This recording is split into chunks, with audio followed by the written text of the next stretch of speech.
say 39. Number 1. 39. 1. 38. 37. 36. 35. 34. 33. 32. 31. 30. 29. 28. 27. 26. 25. 24. 23. 22. 21. 20. 19. 18. 17. 16. 15. 14. 13. 12. 11. 10. 9. 8. 7. 6. 5. 4. 3. 2. 1. It's time for mouthwash. Giddy up.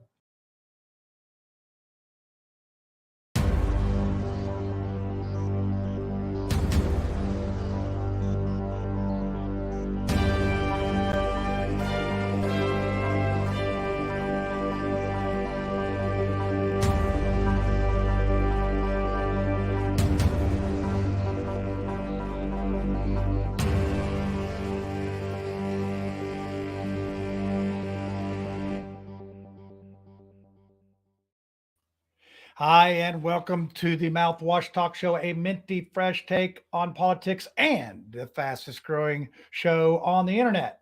And I just want to get a few things out of the way right away. Let's just get this out of the way. This is Lucy Brenton's husband and ban Lucy from the show. And then, hey, I know a lot of folks, since this is episode 79, you almost take for granted that we're coming on. But hey, don't forget about us. So, because we'll post your comments on the live feed as you come in with a good question. You ask a good question, we're going to put it on there. Well, hey, tonight, I don't know how exciting global security is, but it does seem like, you know, security is an issue these days. And our guest tonight, that's what he does every day, all day, security. So he's, and then I also have I got a question that I want to ask our panel and you out in the audience. I want to ask you, I need some advice. This is political advice because it's sort of a political show. It is a mini fresh take on politics. So I'm going to, I'm going to ask you guys some questions, and I want a legitimate answer for me. So, but I'm going to go ahead and bring our guest on here. But first, I'm going to do a plug for Lisa's show. Lisa's got a show coming on here. Let me see if I can find. There it is. She's been having some really good guests. Now, this is Do Something Indie. It's on Wednesday nights at 8. Usually she'll come on live, and then we'll have our guest that's been pre-recorded, which I've already sort of seen this. It's a very good guest. I think you'll like her. And then Lisa and I come on after the interview and we discuss the issue, and that's on the Do Something Indie show. So here, I'm just going to give you a little part of that, and you can, and then we'll have Andrew on the other side.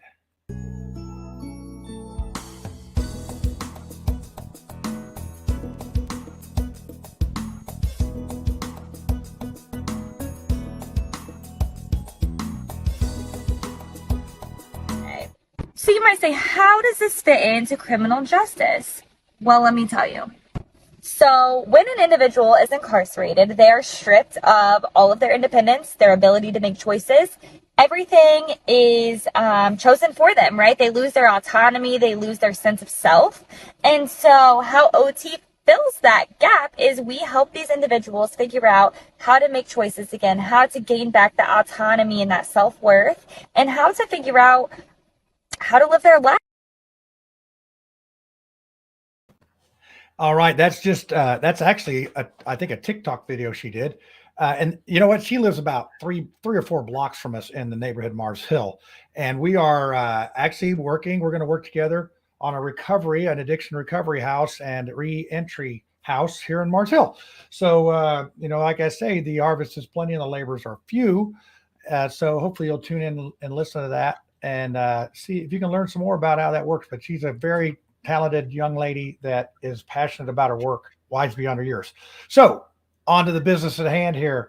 Andrew, welcome to the show. I know you've been a long time watcher, and now you've got your opportunity, your big break. This is your big break, to get on the Mouthwash show, because it's like people are beating down our door to get on here. So how are you doing this evening, sir? I'm doing great. Thanks for having me. I really appreciate it. Yeah. So, this is a twofold thing. We're going to talk about global security. You do security, but you're also running for Marion County Clerk. And, it's like I kid you when we're out, I see you out. I say, oh, is that the guy that does the groceries and stamps the prices on groceries? Yeah, no, that's not it at all. But tell us a little bit about yourself and what the heck a clerk does. Sure. So again, thanks for having me, and hello to everyone out there watching. So my name is Andrew Harrison. I am running for Marion County Clerk of the Court here in Indianapolis, Indiana. A little bit about I live on the south side of Indianapolis. I live in Perry Township. I lived here close to 25 years. I was born in Chicago, actually, but I grew up in South Florida and Cuba, and we'll talk about some of those things later. But, some interesting things about me. I'm married. That's not interesting. That's exciting. I've got a great family. I have 3 sisters. I've got, believe it or not, I've got a family member that is in the film industry, and he does key grips for like movies. He's the guy that carries the microphone and stuff, and used to do it for American Idol, believe it or not. And I found out recently at a family reunion that I'm related to the governor of Guam through a cousin of a cousin of a cousin through a marriage. But it's true. Just an interesting fact. But love history and love Indianapolis. And yeah, I do global security for a living. I do global business resilience, to be more specific, and love to talk to you about that. Yeah, see, I usually put a background up, and it doesn't work as well as this. It's like it's just perfect for once, because I just usually get a picture off the internet and put it up for the background for you. So you're a special guest. Lucy did say I might have a little background, so we might have a little background noise. I don't know. It doesn't sound. I don't hear it on my end, but maybe somebody did. We apologize for that. But let's go. Let's see. What do we want to do? I have not even watched Small Talk yet. But I think we'll start out with Peeps on the Streets tonight, because my wife is in it, and she usually goes to bed early. So she wants me to play the Peeps on the Streets first, so she can see how she did. So we'll do that, and then you'll be on the hot seat, and we'll have the panel on here. And then any questions coming in from our viewers, we'll put those up too. So let's see here. Let's see Peeps on the Streets, and then get ready, Andrew. Here comes the heat. All right.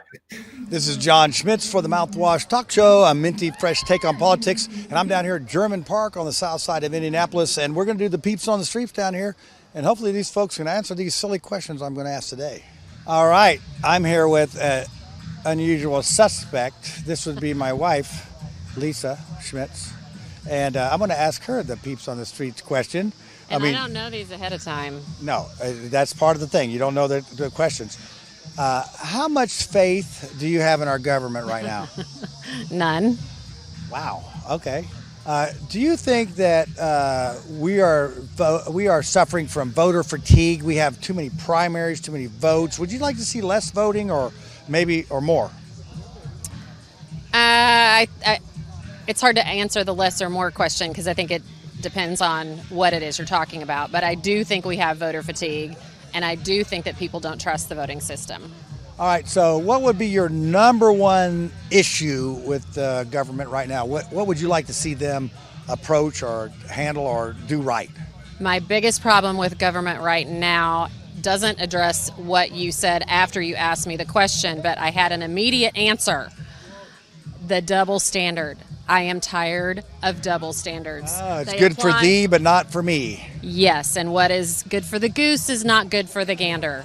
Okay, all right. Well, there you go. Hey, Lisa said she wanted to do the Peeps on the Streets, but now you're here. Look, we got Twinkie shirts on too. It's like the same. I'm here on the south side, and this is the famous Mark Deedle. Maybe you've heard him on WIBC. He'll sell your house and make you gazillions of dollars. But he's bravely volunteered to answer a couple of my political questions. And this is the question I've asked. I said, how much faith do you actually have in the government right now? Oh, man, that's tough right now, because you got federal, state, and local levels. Local level, I'm feeling pretty good, but I'm tucked into that Bargersville community. State, I'm very happy where we're at from a standpoint of the parties and who's kind of in charge of the state level. federal is a whole nother question. To tell you the truth, I don't have a lot of confidence at the federal level. That's been a common theme. Sorry. In fact, you're the first person to elaborate on that. Usually the answer was none, but that's okay. So if you were to pick one issue you think that should be addressed, and I know you talk about state, local, and ever, I'm going to ask you, and what would be your local, what would be your state, what would be your federal? What issue in those categories would you say needs the most attention? I think at all three levels is spending money. We spend way too much money, and that's probably obviously primarily at the federal level. If you look at the state from the standpoint of reserves, we've been pretty decent from a financial responsibility standpoint, but I think we spend way too much money. Yeah. Wow. That's money that we don't have. Yeah. Well, we can print it in the basement. We can print it. Yeah, That's right. we print it in the basement. Right. There's a money tree outside of Washington, somewhere out there. yeah. I think it's in the backyard of one of the houses that Mark will sell for you. So if you need your house sold, this is the guy right here. Get you top money. Yeah, for top money in 3 days or something like that. I don't know what your promises were, but this is your guy right here. South side, north side, west side, east side, wherever you sell it. Right. That's right. Yeah. Oklahoma City, metro area. If the paper can 16 counties. If the paper can clear title, we'll sell it for you. All right. Hey, thanks, Mark. Appreciate it, John. Thanks. All right, I am here with celebrities. This is the Fancy Sauce Band. Now, this is Julie Baker. She's pretty much the brains of this operation. We would not be a band without her. Yeah, and this is the lead singer. And if you have not heard Fancy Sauce, you are missing out. If you like good music, they are the deal. They are the real deal. But we're going to ask them some political questions today because you know how musicians and politics are. They don't mix, do they? No. Yeah, Yoko Ono is a good example of how that. Yeah. That's what we call her. What? Oh, no. Yep. Except she's not going to break up the band. She's going to keep us together. Yeah. That's right. Well, and full disclosure, I graduated from Paramarine in 1980 and Julie in 1981. And you can see her mileage is way lower than my mileage on this. But so what we have here is we ask these political questions. So really, how much faith do you have in the government? 0. Yeah, no. That seems to be a common I don't do politics. And we're even different politically, but we both say 0. Yeah, 0. So if you were to have one thing in the government that you think should be addressed like right now today and if we have some resolution on, what would that be? We'll do you first. Gas prices. That could be your answer. She's whispering answers. Okay, gas prices. Gas prices? Taxes, high taxes. High taxes, yeah. I've heard you. Your voice, your singing is very good. What made you get into a band? Probably Gwen Stefani, going to see my first No Doubt concert. I've always been a singer, but then when I saw her on stage, I was like, I want to be her. Yeah. And what made you want to be a band manager? Well, I didn't. But somebody stepped up, so I said I'll do it. So, yeah. Well, hey, that's sort of a common thing. You got to do something, right? You got to do something. So, all right, thanks, ladies. Yes, thank you. All right, so what kind of faith do you have in the political system right now? None. No faith. Do you think we suffer from voting too many years in a row? Are you having voter fatigue? I think we vote every 2 years. Every 2 years, not every year like we're doing now? No, we don't vote every 2 years. It's every 4 years, isn't it? Well, I mean, we vote for dog catcher and all different things. What do you think about that? How about primaries? Do you think we should have primaries? Sure. Sure? Okay. All right. Well, I don't know about politics. That's okay. It's okay. That's why our show's about that. So if there was one thing that bothers you, what's your pet peeve about government? You are definitely the most interesting guest I've had so far. Oh, wow. I'm the most interesting guest you've had. So if you could change one thing in government, what would it be? What would you like them to discuss or to fix or to be? Like maybe the abortion thing that just happened. I think they should allow that. Allow that? Because you're woman choice and all that? Yeah, pro-choice. Why are they taking that away from us? So that would be your I think number one that's thing? bullshit. Yeah. Yeah. Okay. All right. I don't think we can say BS on the show, okay. but that's all right. We'll Okay. we'll probably leave it in because you're the most interesting guest I've had on here so far. So, all right. Hey, thanks for those answers. You're welcome. It's so nice to meet you. We're going to do a little promo. I'm not going to ask you I ask political questions, but I'm not going to ask that because you're doing guitars. So we need to step back about this much, right? Because I'm like going to be out the top of my head, although I'm not the talent here, so you guys are. But all right, I have somebody here that's done some stuff on the south side here for quite a while. Go ahead and tell me a little bit about what you do.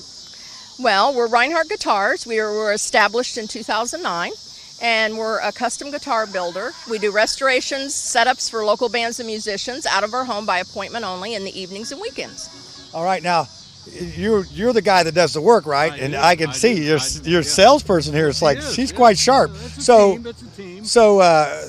building guitars, how'd you get into that? Well, I've been in aviation since I was probably 18, so just the tooling and some of the processes that I use are similar but different than a lot of the other luthiers use. So we're different in that respect. So have you've made guitars for people? Is there anybody that we might know that you've made a guitar for? Big Head Todd and the Monsters, Todd Parkmore, Glenn Phillips from Toad the Wet Sprocket. Oh, yeah. So a lot of guys locally too we've done. Right, yeah. So you're like the real deal. I don't want to offend you or anything, but you look like a bass player. Do I look like a bass player? Well, I'm sorry about that, but listen, man, I don't discriminate against bass or guitar. We do them all. We do them all. Well, hey, there you go. They're going to sponsor this segment of Peeps on the Streets, and if you need a guitar made, I mean, if you're like a serious guitar guy or lady, I mean, I've seen some pretty badass women. We've met a lot of them. There's a lot of them in Indy. Yeah. And you can find us on Facebook at Reinhardt Guitars. And that's a wrap for the Peeps on the Streets this week. Okay, let's see what we have here. I'm the wrong guy out there. There we go. That's I don't want to be on the hot seat at all. So let's we'll leave Tiffany up in Ed's spot. Ed, Tiffany's moved up to your spot since you were late. So well, let's go from the top to the bottom. Tiffany, how are you doing tonight? You got to unmute, or did I mute you? Another day in paradise. Sorry, I was. That's right. Hey, sorry about that Mark Deedle thing, because everybody, Tiffany's a very good realtor. Now, Mark's on the south side, Tiffany's on the north side, but you guys sell everywhere, right? You don't care. Thank you for that. I appreciate that. Yes, I know. I was wherever my clients need me to go. If you're looking to buy, build, and sell, reach out to me, 317-446-0416.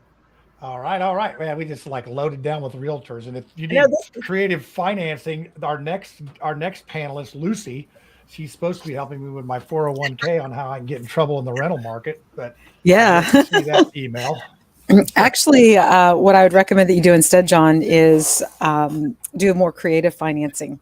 I've been a mortgage broker since '96, but I think there are more effective ways to do that. We can talk about that off air.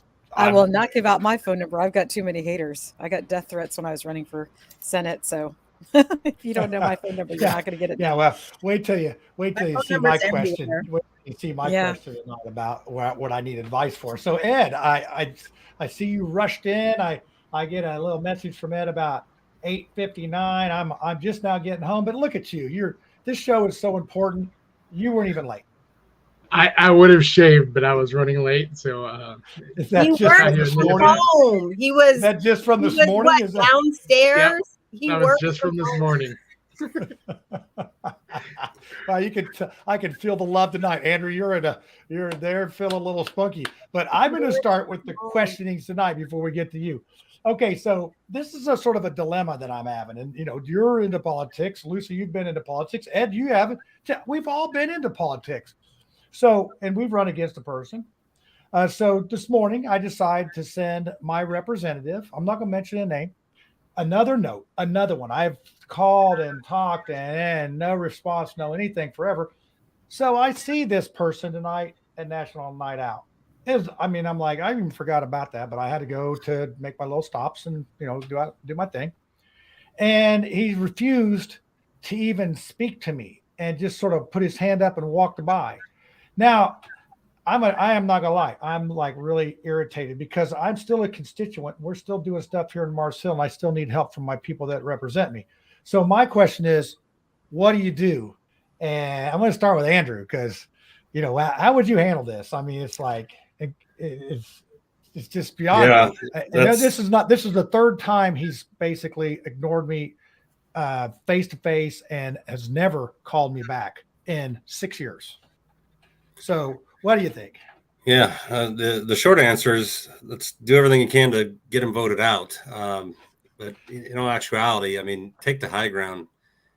Kill him with kindness. And that's what I would do. I mean, I've ran into some political figures that probably aren't a big fan of mine and have shunned me as well.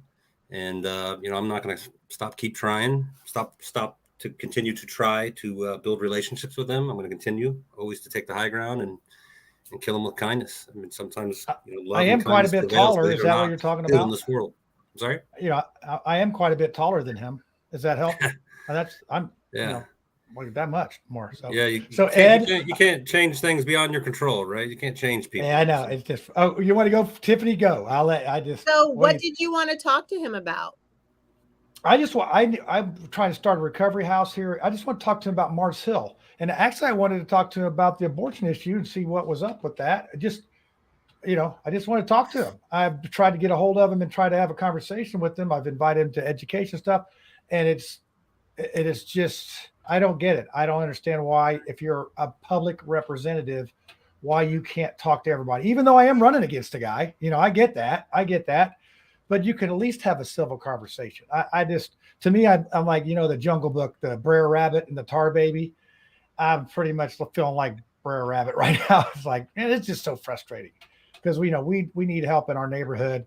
And he pops in at the last minute at National Night Out and talks to a couple of people running it and leaves. So, it's just frustrating. You should be able to talk to your representative. Okay, Tiffany, does that give you enough background? Yeah, so either he's with you or against you when it comes to taking care of the constituents in Mars Hill. I mean, if you can't get a dialogue with them, then you dialogue with the people who live there. He'll eventually come around. I mean, you're doing nothing but building the case why they need to have a change in representation. So keep doing what you're doing. I think a recovery house is a great thing. I think getting his views on what they're doing in the special session is important. If you don't want to talk to you, then you guys should be talking about him. Yeah, well, it's just fairly frustrating. So Lucy, I know Lucy's going to have, look at it. She's already got that smirk going here. What do you got, Lucy? Well, I just want to know what your plans are for the tax burden, that would be in Marion County. Is there any way that you can influence that in your position, or can you take a moral position against it and just stand up against it? Stand up against the theft? Well, my thing is more efficiency, and I know Andrew's this. We're gonna segue right back to Andrew on here about fiscal responsibility and being a conservative when it comes to spending money. And you heard one of our guests on Peeps on the Streets is spend too much money, and a lot of times it's because politicians don't really know what to do, so they throw money at it. And that's just a good thing about being an OG, a 60-year-old man. It's like, I've seen a lot of things. I've saved a lot of money over the years. I've spent some too, but we have a lot of life experience, and it's be able to use that and moving forward is very important. So, Andrew, what do you? Let's see. We're going to go ahead and start the questioning here. So it's your turn. Hey, wait a minute. What about Ed? Ed. I thought you got to say. Oh no, you skipped me. Went to Tiffany. Hey, Ed wants to say. First of all, Ed wants to say. Ed just. I have to speak in the third person here because I was watching that Peeps on the Street, John, and we got to work on your style a little bit. She was dancing, man. She wanted you to groove with her, and you were just you pulled it out of her, like you know what I'm talking about. But yeah, I personally, we've run into it here. We've done a lot of protests I was with a lot of different protesters at some of our local representatives. I don't necessarily know that it made any difference. But one of the things that I have encouraged people to do, and you're already doing it, is to run. If they won't listen to you, then you run and you get your word out there and you make sure somebody hears you. And so I would tip my hat there of saying that at least you're on the right track.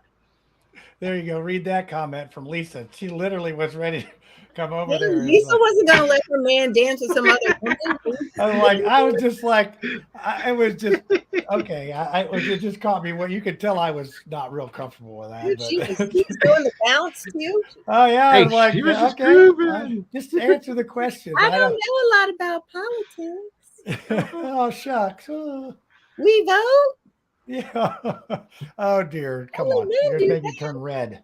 So, yeah, now you got me all deranged and all that, derailed or whatever. Thanks, Ed. Thanks a lot. You're great. That's what buddies are for, John. Yeah, that's what. Yeah, you're supposed to be my wingman, and you turned out to be the tail gunner. so anyway, Andrew, let's get back to your situation. Give us a little bit of background of your security, and then we'll and then whoever on the panel wants to ask a question first, raise their hand after this. So go ahead. Sure. So I do global business resilience for a living, which is global security. So currently I'm responsible for the Americas, everything from Canada to Argentina, and APAC, which is Asia Pacific, everything from China to Australia.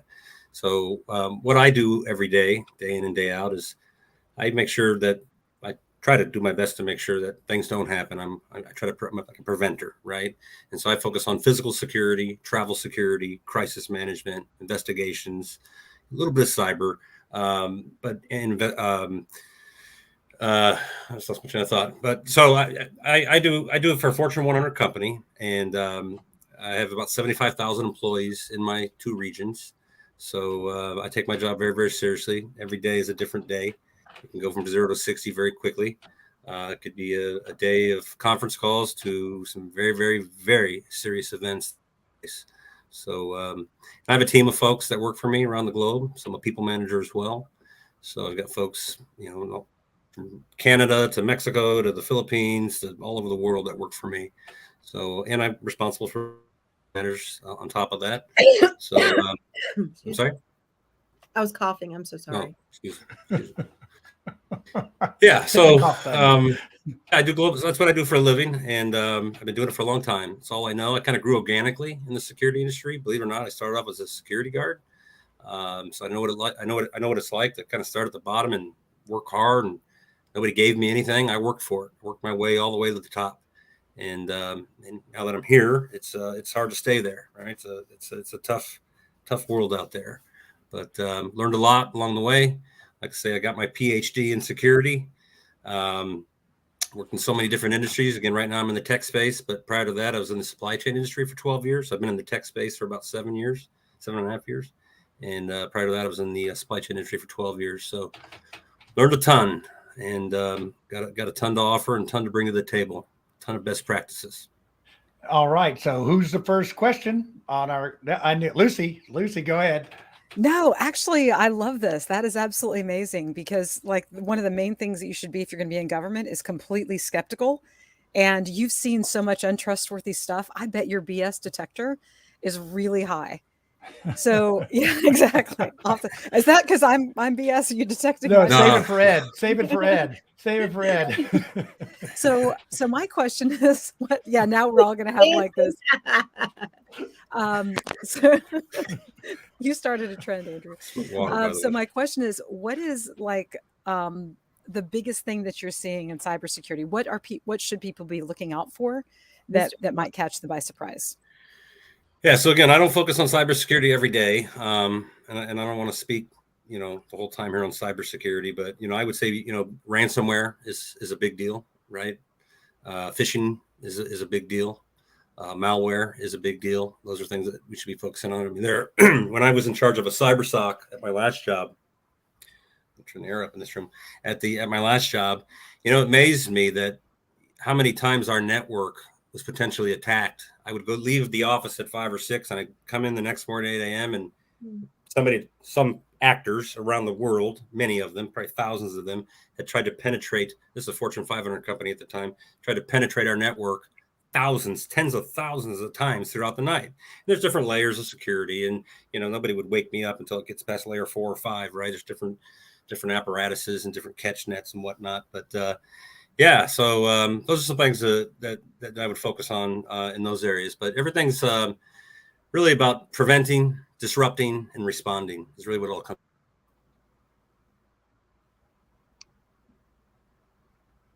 John, you're on mute. John, you're muted.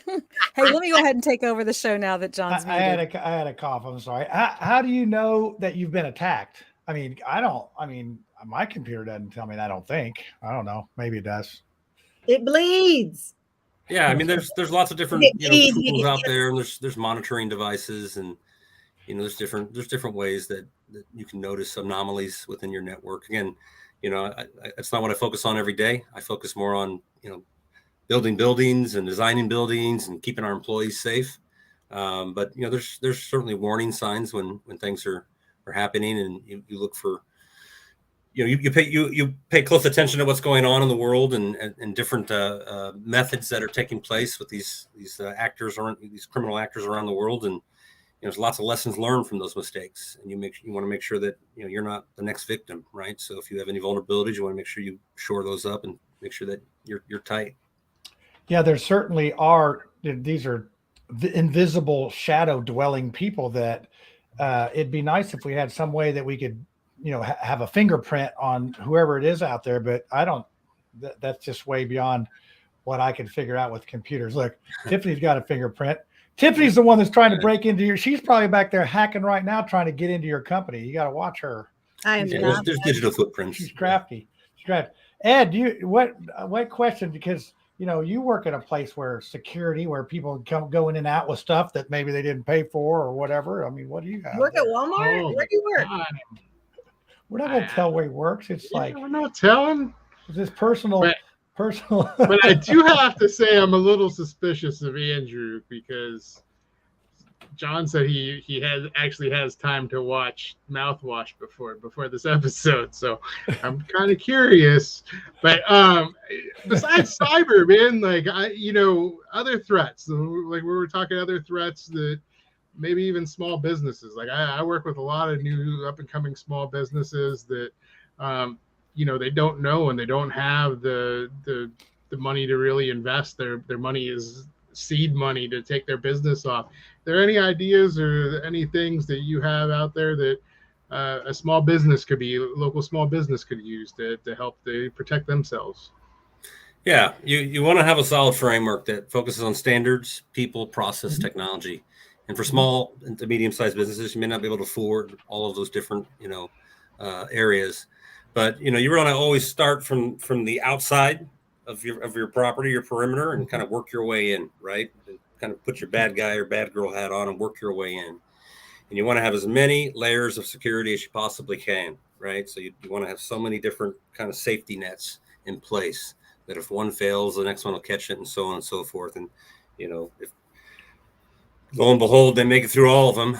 And sometimes those things do happen, unfortunately. There's some pretty smart, bad people out there that do make it through all of those, that this is all they do, and they have all day be right that one time.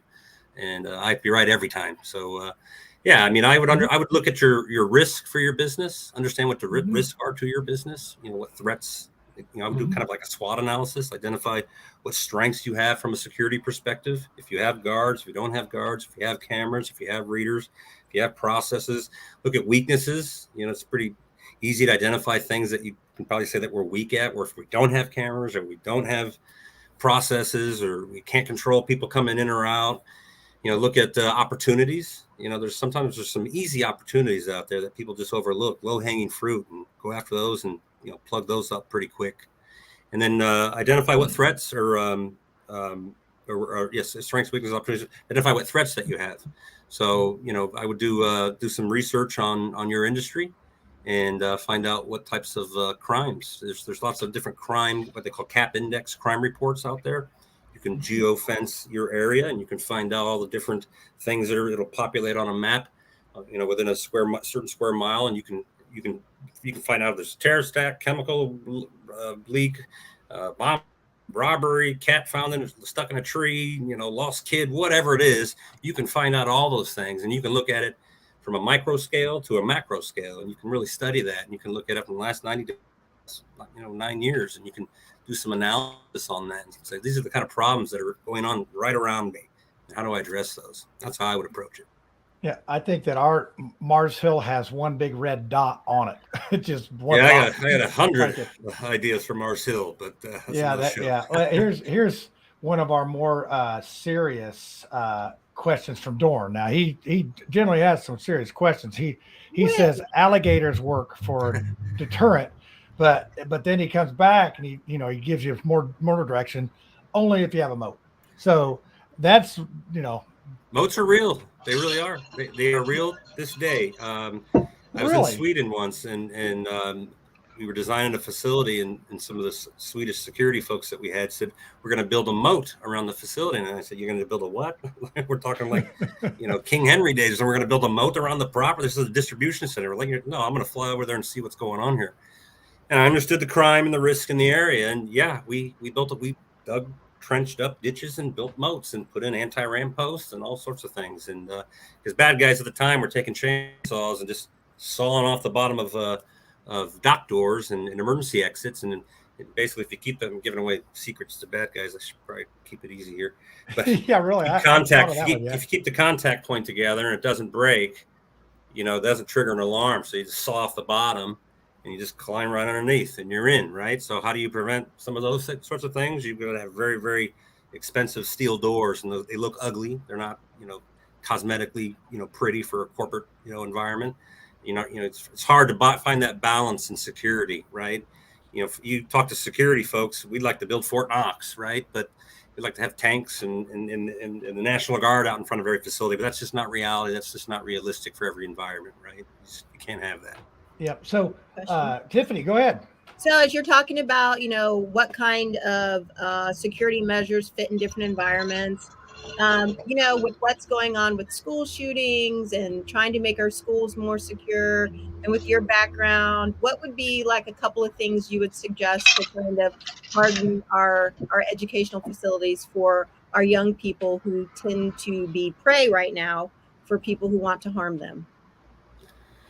Yeah, so there's a number of awesome programs out there that are fully funded by organizations like FEMA. I'll give you one example. It's called CERT. It's called the Community Emergency Response Team, and that's more for natural disaster types of emergencies.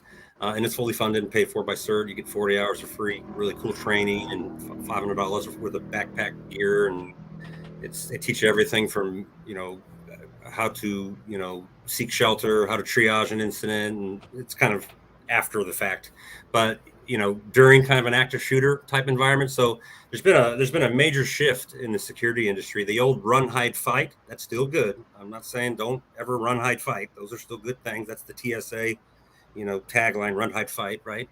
But there's a new acronym out there, and I'm gonna say it, and it's called ALICE.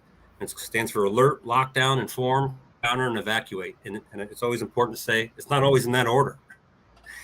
So alert means something's going on within a facility. You sound the horn, whatever device it is, make noise, right? And then lockdown. Sometimes you may have to lock down before you do the alert. Sometimes you may have to counter. I'm going to throw out a real crazy term called your OODA loop. You ever heard of an OODA loop? It's what disorients folks. So I've taken I'm actually an ALICE instructor, and I've taken some training on this, and I had to play the shooter, which is horrific and scary to play that role, and I had to play the victim. And you have to sign a waiver, and you have to get shot with rubber bullets, and it's pretty intense training. People can have heart attacks and stuff. It's pretty intense. But I thought it'd be really simple to walk into a room and fire off rubber pellets at grown adults, not kids. But when everybody in the room, also adults, are playing children, throw 50 books at you all at once, your OODA loop is all over the place, right? So it disorients you very quickly. So it's something that you can easily do. You can barricade yourself in a room as well. There's no rules when it comes to your life. Barricade the door with the teacher's desk, stack chairs up to the ceiling. I mean, it doesn't really matter. I mean, barricade, break the window out, climb out the window. So again, alert, lockdown, inform, counter, and evacuate. Again, sometimes you may go straight to evacuate. Sometimes you may have time to lock down. Sometimes you may have to go straight to counter, and it's all not in that order. But that's kind of where the industry, in my opinion, is going. But again, run, hide, fight is always still good. It's easy to remember. ALICE is a lot of acronyms to kind of remember, but if you take the training, and it's really taking shape, and there's a lot of studies being done on ALICE, and it's been used a lot in a lot of shootings, and there's been a lot of success. I like that concept. It sounds like definitely with students, run, hide, fight makes sense. But when you have educators and adults who are responsible for children, I love the idea of, alerting people, sounding an alarm, locking things down. That seems like more of an adult kind of management of a situation that could get out of control. And maybe the two things together make a lot of sense. Thank you for teaching me about that. Yeah. You check it out, alice.com. I don't work for them. Yeah, that's And by the good. way, Well, here, everything I say here, this is not the opinion of my employer. This is the opinion of Andrew Harrison. So I just want to get that. yeah, we don't want you to be unemployed tomorrow. That's Results not maker. very good security. That's not job security. That's right. So we got a question from Robert here. He talks about the Texas shooting. Is that something that you analyzed at all, or is you're busy during the day? And I know a little bit just from what I see on the news, but it sounds like they had several failures in that instance. Yeah, I don't really want to comment on a law enforcement matter. I wasn't there. For me to sit here on Monday morning quarterback and speculate who should have did what. I'm just as privy to the same information you are. I watch the videos. Tuesday. I have my opinions. It's Tuesday. I'm not anymore. It's Tuesday. It's Tuesday. You it's can Tuesday, right? Morning quarterback. Right, That'll right. work. I think age. I think that. Yeah, obviously there's some room for improvement there. A little bit. Yeah, absolutely. I've talked to a lot of law enforcement officers, and they've told me how they feel about that and how they would have responded. And it's interesting what they've shared, and it kind of hurts the whole law enforcement community, and it's really sad. And it's just terrible that we're at this place where we have people settling their problems with guns and all that. That's terrible. Okay, I got a friend of mine, brothers, Jeremiah Johnson, not the guy that was on that Robert Redford played Jeremiah Johnson. His actual name's Jeremiah Johnson. He owns Brothers Collision, and they do auto parts. And he has a fence around his building, around his whole area, that's like 5,000 watts. What do you? That's some severe fencing. What do you think about that? I mean, I would think maybe you might get sued or something if somebody accidentally touched it. Or, I mean, is this a good thing or what? Well, I mean, if it's not breaking any laws, I mean, you have a right to defend your property, right? I can tell you, going door to door, walking, campaigning. I was recently in Beech Grove on a Super Saturday walk, and some very interesting places, housewise that I visited. And I definitely can say, without a doubt, certain locations, some folks that live in there definitely are under the impression that the government's going to come and take their guns. I'm talking cannons on the roof, not real cannons, but fake cannons, cameras out the gazoo. I mean, me walking up the door, I mean, I felt like infrared lasers were reading me. They answered their door, which is surprising, but I feel like I've passed so many security checkpoints along the way that they felt like I was safe, like I was friendly. So, yeah, man traps for politicians. That's fun. Yeah, I bet you Dorn's house. Lucy, is your house booby trapped? I mean, Dorn. For liability reasons, of course, I am not going to talk about that. Not going to talk about that, but watch out. Not going to talk about that, but I've been preparing for the zombie apocalypse for years, and my pronouns are FAFO. So if you're walking on Lucy's property and you hear a snap, it's not a twig, okay? It's more like probably a landmine. But that's okay. Well, this security is a lot of people will say be safe. One of my famous things is I get a chainsaw and somebody says be careful. Like, oh, I'm going to be careful. I've only cut my leg once. And I wasn't really mad about the 17 stitches, but it was a brand new pair of work pants. So that was a little disheartening that I ruined a brand new pair of work pants with a chainsaw. But, people say, be careful. It's a dangerous world and all this. It's like, I think we all know that it sort of is, but I think it's maybe a little more dangerous now than, you don't know. I talked to somebody today. They were talking about honking at somebody at a stoplight or whatever. They said, well, I don't do it anymore. I said, you might honk at the wrong person and they'll come get you. So what do you think about? Wait a minute. What people will say is that it may not be the world may be just as dangerous as it always has been, but people are not well, like mental health issues. And I was at a church meeting this evening, and one of the ladies was talking about how fragile high school seniors are, like the COVID kids, these kids that lost 2 years of schooling and interactions, and I guess getting pushed around on, playgrounds, and you know what I'm saying? They've just been at home and they've not had those experiences during those times of their lives when they need it. So, and then, people are on edge for I mean, I don't feel like there's enough reasons out there for people to be as fragile as they are. I'm not a mental health professional. These are Tiffany's views. But I do think that sometimes if we treat people with kindness and compassion, and if you honk at me, maybe as a driver, I did something wrong. Maybe I'm checking my phone and I missed that the light changed and I shouldn't get out of my car to shoot you. I should probably just drive. Sometimes it's as simple as that. But when we get to the point where we stop communicating and giving people feedback, I don't think that's the way either. I don't know. Yeah, it's tough. I mean, you think about us, Hoosiers, we have a lot of people moving here from other places. And, we're like Hoosier hospitality. There's actually a saying. So speaking of Hoosier hospitality, Mark, Spiro Araclianos has a very good point. Small talk. I don't want to forget it like I did try to do last week. And I have not, usually I try to watch it before, but I didn't watch this one. So we're going to watch it for the first time together. The only person that knows about this is Mark Small that did it. So here you go. We'll listen to Small Talk and see what's on Mark's mind this week. I'm Mark Small. This is Small Talk for August 2nd, 2022. There's a lot of concern over the security of our elections. Actually, this was part of litigation before the United States Supreme Court. It was litigation that occurred in 2017.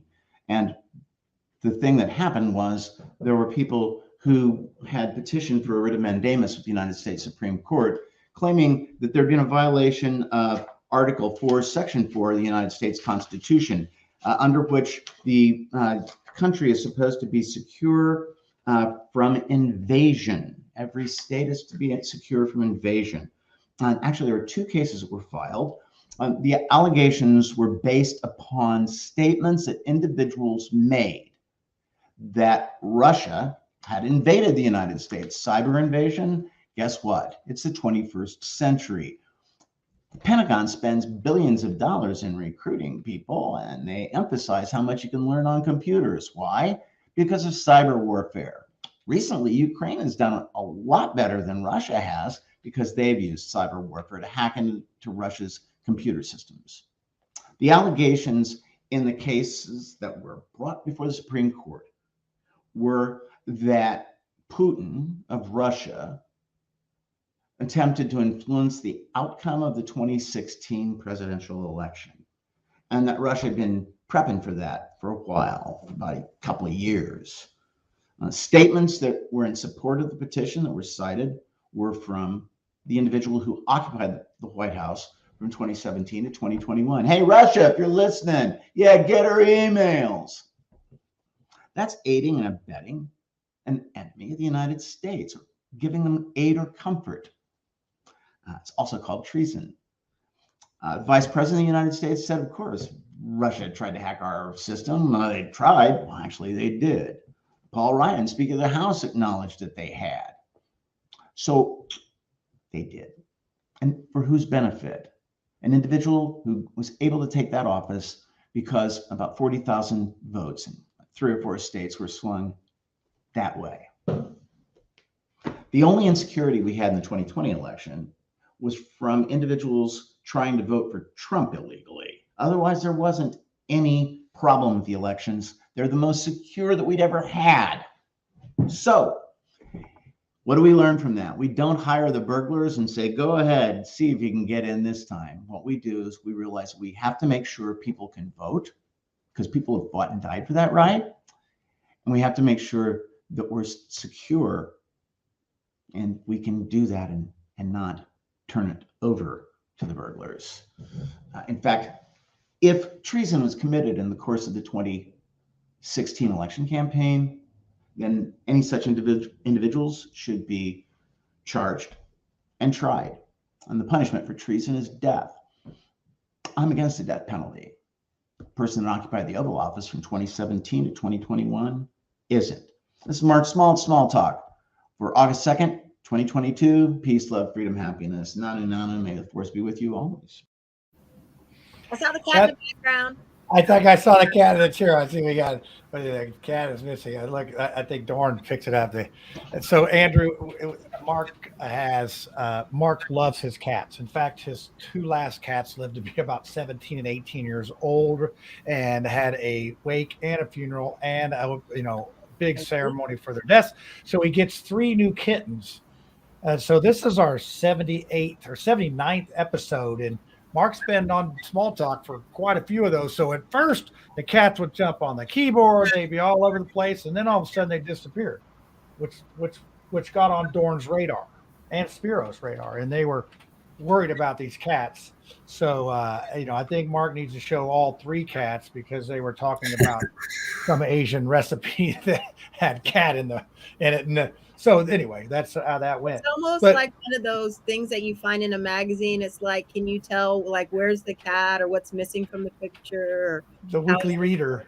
Yeah, The Weekly Reader. We used to watch that in the doctor and dentist office. That was always, I could always find all that stuff. I'm really good at finding things. Well, he brings up a good point about election security. Now we're going to talk about little shop with the clerk and those type of things and what they do. So what do you think about the security of, say, an election? First of all, I am a cat lover as well. I have a cat. She's pawing at the door right now. She wants to come in here and say hi. By all means, let her in. They're really loved on our show. They are. She'll take over the show. Trust me. What do I think about election security? That was the question. Yeah. Yeah, I think there's always room for improvement. So let me back up a step here. So I'm running for Marion County Clerk because I've long fought for change here in Marion County, serving on the South Side, a number of different boards and capacities, public safety boards, parks boards, plus in the private sector, on a board called TAPA, Transported Asset Protection Association, help write security standards for the whole world.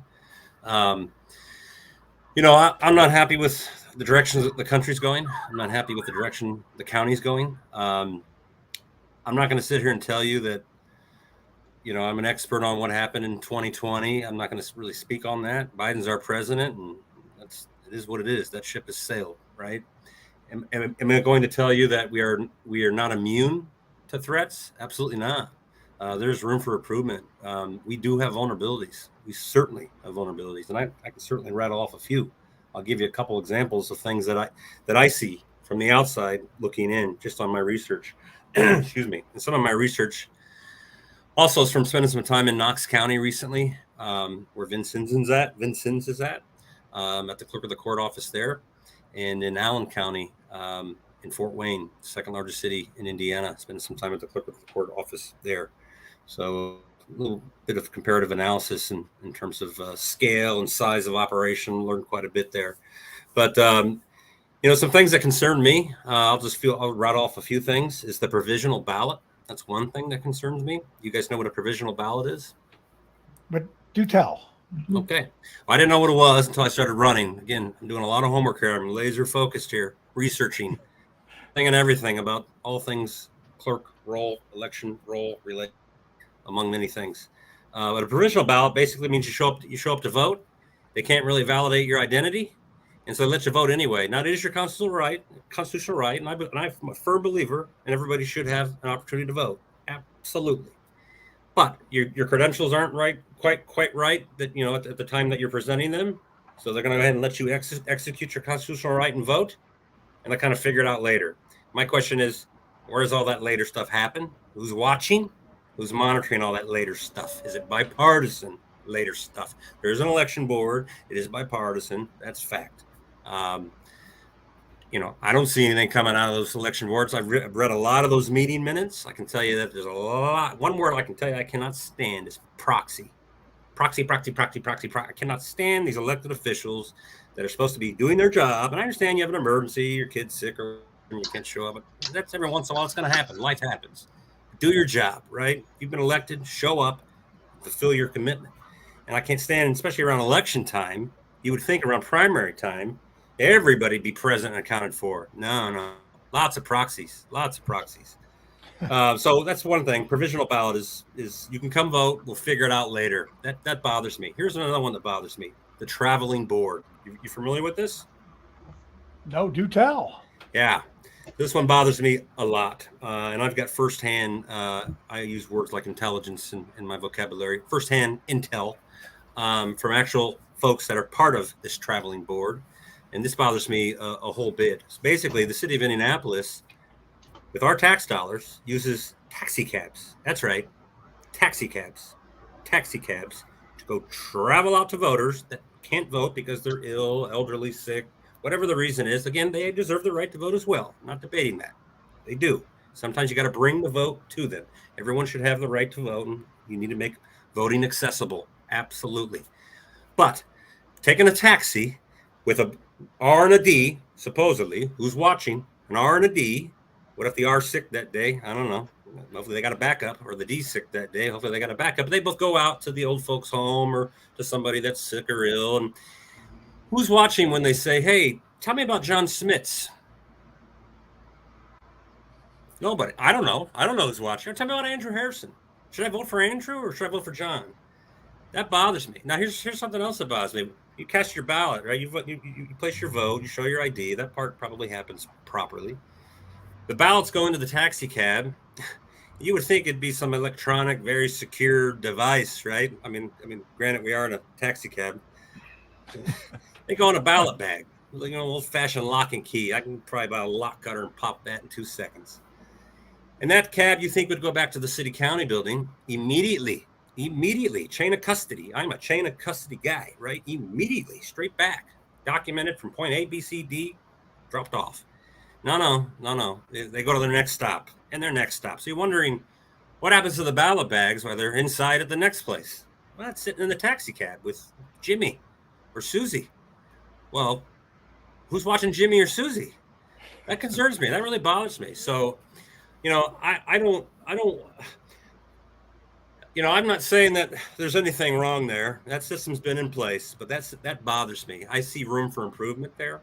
I absolutely do. And some of these things are not county level decisions. So I want to be clear about that too. Some of these things are state level decisions, SOS, Secretary of State office decisions. So I'm not saying that, it's absolutely wrong in all ways, shape, and form. I just said there's room for improvement. Absolutely. So I hope I answered your question. I may have diverted and segued around 2 or 3 times, but no, there's a few things that bother me there. Very, very interesting. And I'll give you one more example. This little document right here. I'm going to be very careful so I don't show anything private here. My name's on here about 9 times. This is STVRS, Statewide Voter Registration System. I won't say where I got this, but I have it, and it's public record. It's my record, so I'm allowed to view it. I'm allowed to have a copy of it. You know what it is? It's me. It is my name, my date of birth, registered to vote 9 times at 9 different addresses. Now, in all fairness, 1, 2, 3, 4, 5 of them are canceled out. So 5 were mistakes. Mistakes happen. I can see the username, and I know what county it's tied to. And sadly, it's tied to this county. And somebody made a mistake. That's what things happen. They fixed it. No big deal, right? But there are 3 active Andrew Harrisons right now. 3. 2 I live at. Same address. I'm sitting in the room right now. How can I be registered to vote twice in the very house I'm in? And then the 3rd address, I have no idea who that Andrew Harrison is, but that's me. That's fact. Room for improvement. I'm not saying, again, anything. Andrew's not voting 7 times, 9 times, 3 times. That's not what's happening. I'm just saying there's room for improvement. Room for improvement. Wow, that's pretty darn interesting right there in itself. And who would have ever thought that we would have spent an hour this quickly on this topic? Because of course we had extra long peeps on the streets, but hey, the dancing girl was worth it. That she did I think she was the one downtown, that dancing girl. They spent $150,000 redoing the light bulbs on her. Maybe that was what it was. But that's quite interesting. Go ahead, Tiffany. Andrew, I agree with you about ballot security. I worked the polls in the primary in May, and I thought it was very interesting you know, we set up everything and then you come back the next day and then you break everything down and then you drive things over to the county office. And I think that our voter system works really well as long as you have people of integrity that are involved in the different levels. I do think it's interesting that, and maybe that's not something we need in Hamilton County, but I'm surprised that like Brinks doesn't pick up the ballots or something like that, some kind of armored truck, or that the city doesn't have like a police escort or something to collect ballots. That you can see how, in my mind, I could see how if you had people who lacked integrity could easily intervene and maybe switch things over, or you could lose control of votes. So that was just something that stuck out to me, is like, and you know, like in places that have had been accused of voter fraud before, you know, like your major metropolitan areas, Detroit, Atlanta, places in Arizona, I would hope that they would consider some type of secure pickup of ballots. But you know, I'm just a mom in Fishers. I'm just a mom in Fishers. Yeah. I'll give you. Okay. I'm sorry. Go ahead. No, I was going to say, yeah, go right ahead, Andrew. I'll give you one more interesting fact. Again, this is not county level. This is more probably state and federal level, and I shouldn't probably be speaking on this, but something else that bothers me: room for improvement. To get a license, you do not have to show proof of citizenship. Did you know that? You got to show your 3 pieces of mail and blah blah blah. Everybody's been through it, right? No proof of citizenship. So when you come vote with your license, yeah, you're a registered Indiana driver or learner or whatever you are, ID card holder. Doesn't mean you're a U.S. citizen. Doesn't mean that at all. That bothers me. That's another area. What do you need to get a license? Don't you need like lots of forms of ID that you can prove 2 pieces of mail, pretty much, that mail. show you live at the birth certificate? Nope. It's well, and you know what happens? What do you think happens when a state trooper pulls over, or a county sheriff pulls over someone that does not have a license? Or what do you think happens these days? Now, in the past, it didn't happen, but I know this for a fact because Marion County, evidently nothing. Nothing. Well, they Right, they that's write right. they That's why we write need them Cindy. they write them a ticket. They write them a ticket and tell them not to drive the vehicle. They don't even impound the vehicles anymore. And I know this for a fact. I'm not. This You is let them something that drive. It's like, don't drive anymore. and then you get called and I go pick somebody up and we drive a vehicle. So I don't know if that implicates me in a crime, but I probably just did. Yeah. But anyway, Can I say? but you know what are you supposed to do if you're that trooper? Our jails would be full with people that either don't have insurance, don't have a drive. You know, it's chaos as far as that goes on a lot of things. And as crazy as people drive these days, I'm like watching everywhere I go. I'm trying to be very secure on the highway because it's a rat race out there. So, so did I remembered everybody? Now the private chat has 150 things on here. What's up with that? Okay, I got it. We're good. Did I get everything in there? I got the commercial, the peeps on the streets, Mark Small. We're good to go. What does Ed want to say? Ask Ed what Ed wants to say. Ed want to say anything? Ed? Does Ed want to say anything? Nah, Ed's good. Oh, yeah, how about Lucy? Hey, we lost him. Oh gosh, we lost him. He's like, I'm done. I'm out. You people are crazy. We're gonna make Ed talk. Ed, yeah. What's the update on Spirit Airline? I saw there was a thing on Spirit Airline. Hey man, you're cutting into my conspiracy theory. Okay. Well, save it for that because my curiosity was killing the cat. So I don't know if we lost Andrew for good or whatever, but look, Tiffany's in the middle. So okay, I'll put you out. I think someone didn't like him spit. The Russians that's the conspiracy theory. The Russians got him. So maybe, I think he put out some pretty good conspiracy theories there right on the way out. But that was amazing on that thing about he's been registered to vote 9 different times and they caught only a few of them. So, yeah. And I mean, with, you heard Lisa talk about people on the street. She doesn't trust how the voting goes. And, it's very discouraging, but I think that we have a lot of people that just don't vote because it won't do any good. I think they've just sort of thrown up their hands and they say, so. All right. Exactly. Well, The non-voters are the majority. And they stay down. yeah, that's the best I can do. Well, let's get your tin foil hats out, and I gotta come up with one, but I'll have one by the time this thing rolls around. Or if I gotta make up the dumbest one we've had ever, I'll wear that mantle. So here you go. Get your hats. Hey y'all, it's time for the conspiracy theory, so you better get your tinfoil hat out and let's see what's going on this week. All right. Well, Andrew's a smart man to get off of the thing for the conspiracy theory. My antenna's got to be up in the right direction here. So, all right, everybody. Ed, what do you got? Is that a bird wrapped in foil, or what is that thing? No, I'm trying to catch conspiracies here. It's okay. Oh, it's a satellite dish. It's a parabolic dish. Maybe I should try mine upside down too and catch some soup. There you go. So, yeah. So, Lucy, I can tell you've worked all week on this one, haven't you? So go ahead, Lucy. Go ahead. It only takes 30 seconds, and of course, really? Bill Gates involved. Yeah, Bill Gates is involved. Yeah. So what has happened is that Bill Gates decided to borrow George Bush's hurricane machine.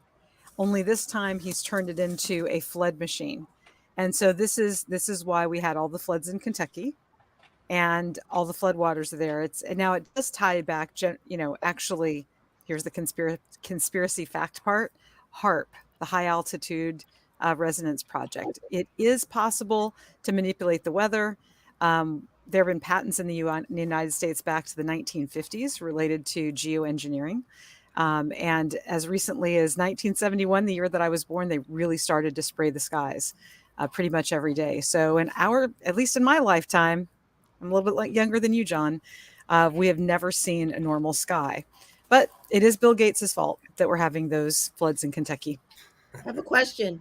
So are we mad at Kentucky? Is there a reason why we did it to Kentucky? Should we have been more targeted, or breadbasket? Lots of food grown in those regions. And remember, Bill Gates bought up all the farmland, literally along with the Chinese in South Dakota. DeSantis had said that he's going to make sure that no rogue states, or foreign countries start up buying land in Florida, because they are literally buying up our farmland. They're farming it, and then they're shipping the food overseas. okay. That is true. That is without a doubt. American famine thing that we're heading to. Yeah, because they want us to eat Z-bugs. You will eat Z-bugs and you will be happy. Just like, psychological operations. Recently, Nicole Kidman was shown just savoring these bugs, and they're trying to make it trendy.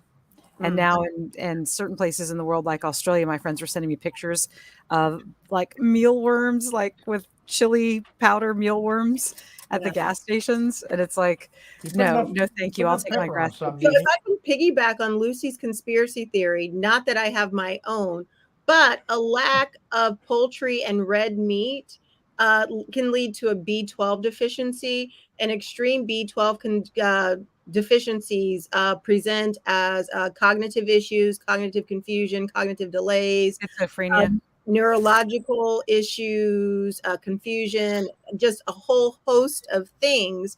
So by switching our food source away from things rich in B12, it's going to starve our brains and our muscles.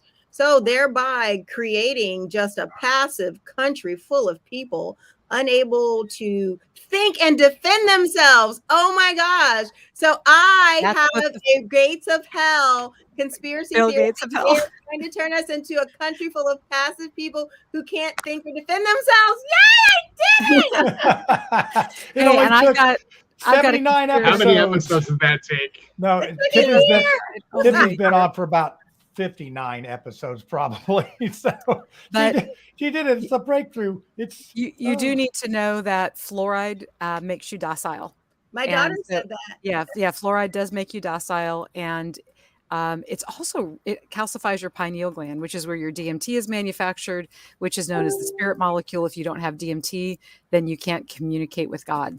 So yes, all these people. Dorn says point about fluoride makes you docile. I was talking to my daughter, and we were talking about like 5th or 6th grade, and I was like, I went to school with these kids, blah blah blah, but there's this one kid, he wouldn't do the fluoride rinse, And Michaela's like, what are you talking about? They made you do a fluoride rinse? And I was like, yeah, we did it every Friday. And she's like, Mom, fluoride makes you docile. And when I think back on that one kid who didn't do the fluoride rinse, I mean, like, he was his own person, and the rest of us were just little lemurs. Yeah, I don't think fluoride affects me. Well, if you watch the movie Doctor Strangelove, and when Mandrake's over there doing their thing, and he's lost his mind, and they send over Peter Sellers to try to straighten him out, and they're in there shooting a gun and everything. And Mandrake, it's fluoride, fluoridation.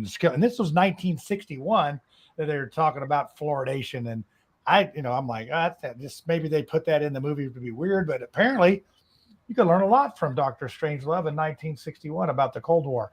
So Ed, Tiffany's got she's got a conspiracy theory here. So, I mean, your dish better be working well, because what do you got? What do you got for us? This is a seminal moment in this show, because Tiffany's made a breakthrough and Ed's heart is broken, because for those that don't know, JetBlue bought Spirit Airlines. Spirit Airlines, as long as this deal gets approved, will be going away. And Ed's favorite conspiracy theory is just not going to belong anymore. And so my heart goes out to all those Spirit Airlines employees, because, man, where am I going to go for cheap tickets now? As much as I love to make fun of you guys, man, I love flying Spirit Airlines. So peace out, Spirit Airlines. so Spirit Airlines, JetBlue is blue and Spirit Airlines is yellow. So when they paint those planes, are they going to be green? I'm just saying, it's just like too bright. I don't know. As long as the seats are cheap, I don't care what color the plane is. I like Spirit Airlines. If you pay the extra money and sit in first class, you're chilling. You can't be in the back. It's because it's like a Greyhound back there. But I was on a Spirit flight, and their flight attendants, like they're young in the industry. They were up front talking shit about passengers. I was like, damn, this is a rough group right here. Did you see that Ed guy back there? Let's see how we can screw him over. They're like, spit in a soda. It's okay. Just rub your finger in it. But I was like, wow. But I like Spirit. If you sit in front, pay the money to fly first class on Spirit, it's all good. You get there. Yeah, so how do you pay the extra money for the alcohol and sit in the back, and it's a good time back there too. Yeah, right. It's Greyhound back there. It's Greyhound back yonder. Vodka can fix a lot of things. That's right. So Andrew, Ed has had some issue with Spirit Airlines. One night we had a show, and he had tickets for Spirit Airlines that next weekend, and guess whose flight got canceled? so ever since he's been on Spirit Watch. I'm Tiffany, and I like Spirit Airlines. Free tickets. Yes. Yeah, I think I like their little yellow plane. It just looks cool. I don't know what it looks like, a taxi cab. Maybe they should have changed the name to Air Taxi or something. But Tiffany, yeah, your conspiracy was good. Hats not so much. So Andrew, do you have any conspiracies you want to throw out there that probably won't get you elected to anything? Conspiracies. Yeah, it's just totally. Wait, let me put up the disclaimer before you talk here. So Lisa's still. Here we go. There we go. There it is. Okay, go ahead. So if anybody says anything, you can point to the bottom. It is for entertainment purposes only. Conspiracy purposes only, not the views of my employer. Nancy Pelosi is in China. She's in China for a reason. Enough said. So let's talk about this for a second. If China says, hey, don't go, and you go, then all of a sudden they're doing some military operations. We're America. We don't negotiate with terrorists and hostage takers. I mean, like, why are you pushing the envelope? Why are you trying to agitate China? We don't have the manpower. We don't have the equipment. I mean, our dollar is weak. I mean, we got all kinds of internal strife. We got young people who don't want to go in the military because they want to choose their pronouns. I mean, this is not the time to start some type of global war over you wanting to visit Taiwan. I mean, like, come on, let's not risk global security over you wanting to go to Taiwan. I mean, I'm sorry. Yeah, I was Taiwan, China, Asia, all that. Okay, here's my conspiracy theory. I just came up with it. I'm going to actually parlay that over there. Okay, so what the plan is, now here's the plan. Now, this is top secret. I won't tell anybody about this, but we know we have that that WNBA basketball player stuck over there in the prison in Russia. In Russia. So what's going to happen is they're going to arrest Nancy Pelosi, and we're going to do a prison swap. And she's going to end up in Russia, and we're going to have our WNBA player back in the States. So that's what's going on. You know, Taiwan's just a hop and a skip right to Russia. So she's already more than halfway there. So that's if Brittany Griner wants to come home, I don't know what Dennis Rodman is doing, but there are certain times when he needs to pull out his cape, put on his makeup and his skinny jeans, and do what Dennis Rodman does, and that is go and get Americans that are in prison in communist countries. So Dennis Rodman, we need you. We would call for Bruce Willis. Bruce isn't working right now, but Dennis Rodman, America needs you. Yeah, so this is a request. I don't want to speak for everyone on the panel, and especially Andrew, because his employer will probably get mad about that, but we fully support Dennis Rodman going to get our WNBA player back. Yes. And, but I'm hoping for the trade. If Russia has Nancy Pelosi for as long as we've had her, they'll be in terrible shape by the time it's over. Sorry, Ed. Sorry, I don't want to diss your person there, but you know, she's all yours. She's all yours.